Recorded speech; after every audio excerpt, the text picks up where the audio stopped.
അഭിനയിക്കാൻ അറിയില്ല എന്ന് പറഞ്ഞ് വിമർശിച്ചവർക്കും രക്ഷകൻ എന്ന് വിളിച്ച് പരിഹസിച്ചവർക്കും മുന്നിൽ തമിഴ് സിനിമ കണ്ട എക്കാലത്തെയും വലിയ ബോക്സ് ഓഫീസ് കിങ് ഇളയ ദളപതി വിജയ്, അല്ല ദളപതി വിജയ്.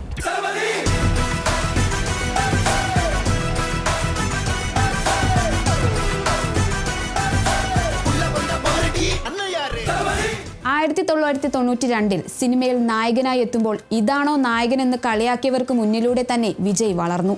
വർഷം 2013 ചെന്നൈയിലെ നെഹ്റു സ്റ്റേഡിയം. ഇന്ത്യൻ സിനിമയുടെ 100ാം വാർഷികം ആഘോഷിക്കുമ്പോൾ അന്നത്തെ തമിഴ്നാട് മുഖ്യമന്ത്രി ജയലളിതയുടെ മുന്നിൽ ഒരു യുവതാരത്തിന് ഇരിപ്പിടം നിഷേധിക്കപ്പെട്ടു.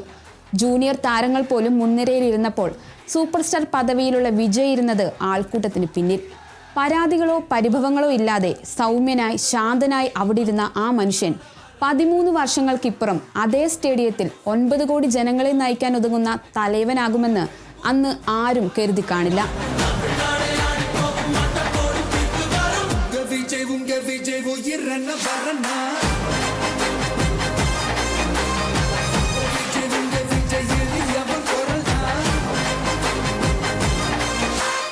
സൂപ്പർ സ്റ്റാർ രജനീകാന്തും ഉലകനായകൻ കമലഹാസനും അടിയറവ് പറഞ്ഞ തമിഴ്നാട് രാഷ്ട്രീയത്തിൽ കേവലം 2 വർഷം കൊണ്ട് സ്വന്തം സൈന്യം സൃഷ്ടിച്ചാണ് വിജയ് മുഖ്യമന്ത്രി കസേര സ്വന്തമാക്കിയത്.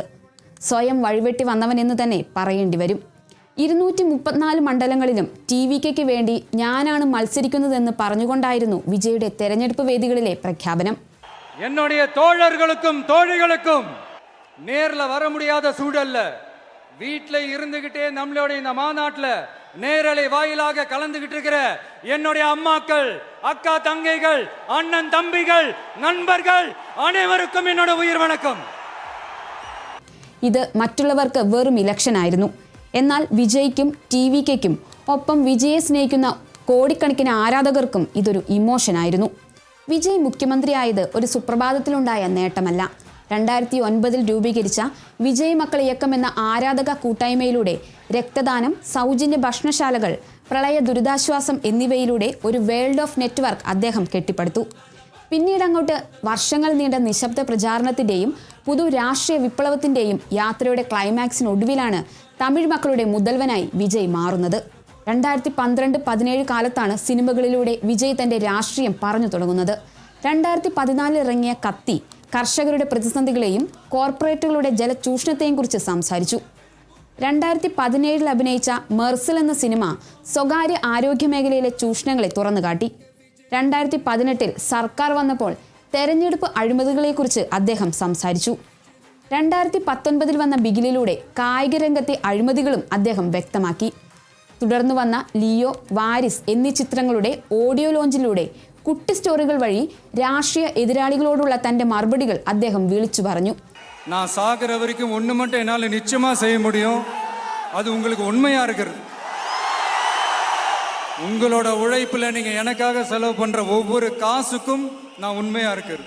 51 വയസ്സിൽ ഓരോ സിനിമയ്ക്ക് ലഭിക്കുന്ന കോടികൾ വരുന്ന പ്രതിഫലം ഉപേക്ഷിച്ച് ജനനായകനായി മാറാൻ തീരുമാനിച്ചിട്ടുണ്ടെങ്കിൽ ശക്തമായ സന്ദേശമാണ് വിജയ് നൽകുന്നത്.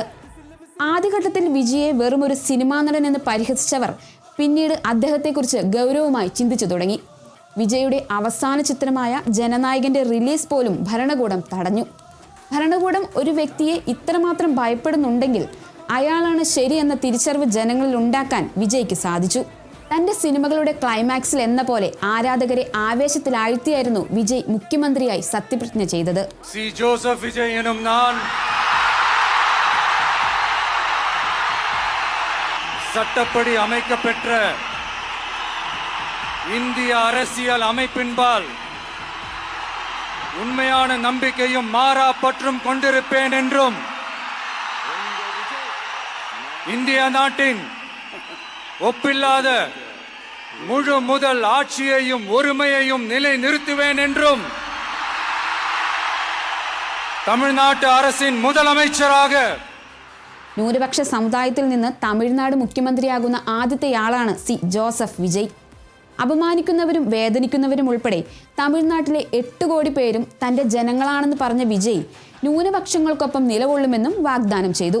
സിനിമാ സ്റ്റൈലിൽ ജനനായകന്റെ സ്ഥാനാരോഹണം നടന്നപ്പോൾ തമിഴ്നാട്ടിൽ സംശുദ്ധ ഭരണത്തിന്റെ പുതുപിറവി കൂടിയാണ് കണ്ടത്. 6 പതിറ്റാണ്ട് നീണ്ടുനിന്ന ദ്രാവിഡ രാഷ്ട്രീയം തകർത്ത് 2026 മെയ് 10 തമിഴ്നാടിന്റെ 9ാം മുഖ്യമന്ത്രിയായി വിജയ് ചരിത്രത്തിൽ ഇടം നേടി.